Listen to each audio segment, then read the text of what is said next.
Hello, everybody. Today we're going to do something really nice. Apparently, I need to send a lot of notifications for my students, and those notifications would be sent for like three types of courses, and each of those notifications would have different settings in it, or let's say put different details in it, and they take a long while to create and send, right? So basically what I'm going to get a list of just names and emails and just the assignment to specific coursework, and then I need to send the details of each course to every student before they start their work, right? So how do I solve it? I created two files, just an Excel sheet and a Word document. So let's look at the Excel sheet. I'm going to pretend that it's completely new, but I'm actually going to be copy pasting from what I get from other people when I do my job. But here it's just an example. So I'm going to troll my colleagues a little bit. So I'm going to say name, I'm going to say email. Now it's very important to name one of the columns email or e-mail or something like that. Word is able to pick up this column automatically, and then you don't need to specify which column has the emails, right? And it's going to be, for example, troll word. Okay. So my colleagues named are Alex, and we have one named Dan, another one named Carol, and let's say Hayden, right? And let's say Alon.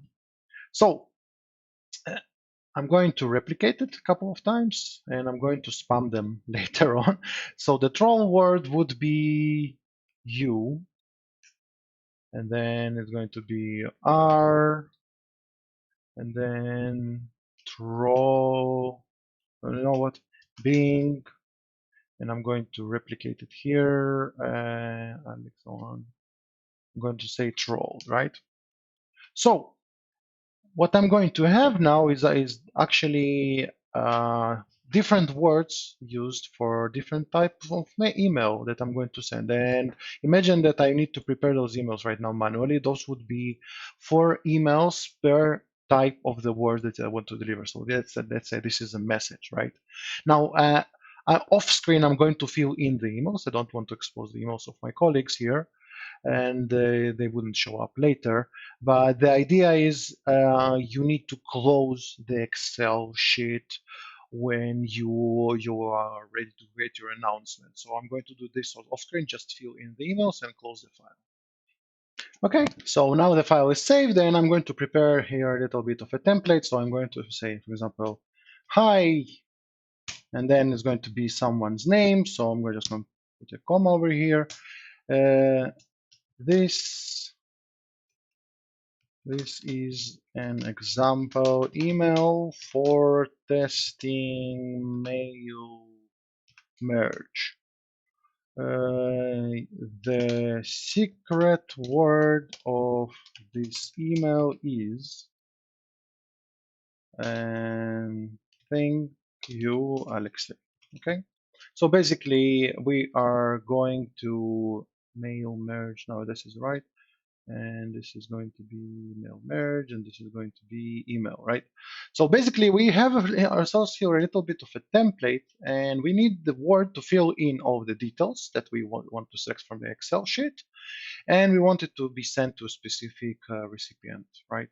So you go to mailings, and you go to select recipients, and you're going to say use an existing list, and the existing list should be the same folder that where that one is. So let's see.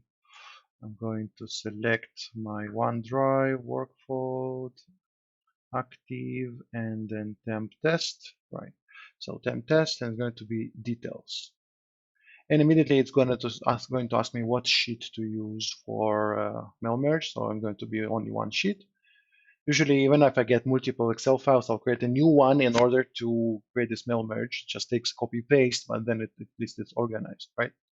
So this is part number one. Now I want to fill in the name. So when I say insert mail merge sheet, mail merge field, it's actually going to tell me everything that it reads from there, right? So if you remember, there were 2 columns that we could use. One of them is name, another one was troll word. So it's going to be name, and you see this is the placeholder, and I can change the formatting. For example, I can go And I'm going to say, you know what, this one is going to look like this. Okay, so I have a formatting, and here I'll import the troll world. And now I have myself here a little bit of a list of emails that if I click on preview results, is going to show me exactly what's going on. So observe this word over here, and I'm going to paint it red. Okay, so how does it look like?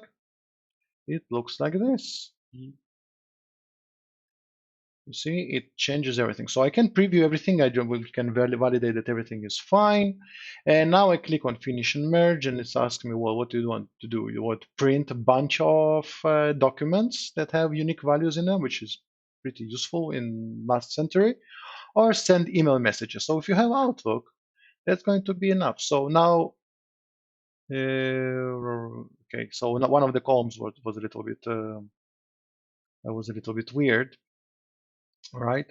So it's going to be this and going to be, okay, test email, please ignore test email, you know what, recording video. All right, that's about it. So we say mail format HTML, we can do payment text, we can send it as an attachment, right? And we can say from to, like printing, you know what pages to print, but we say okay, and we just click okay. So now it goes through all of those messages and it just starts blasting away from our sent items box. So I guess I can show it partially. Let me show it to you like this. If you see, it just starts sending them away, starts sending them away, starts sending those messages, sends, and when it's done, you can actually save the file. So it's going to be done in a second or so. And overall, how many emails are those going to be? 20. 20 emails in just a couple of seconds, including explanations, right? All right, so now I can just hit the save button and I'm ready for my next batch next week. So this is how you do it. I hope you liked it and I will see you in the next one.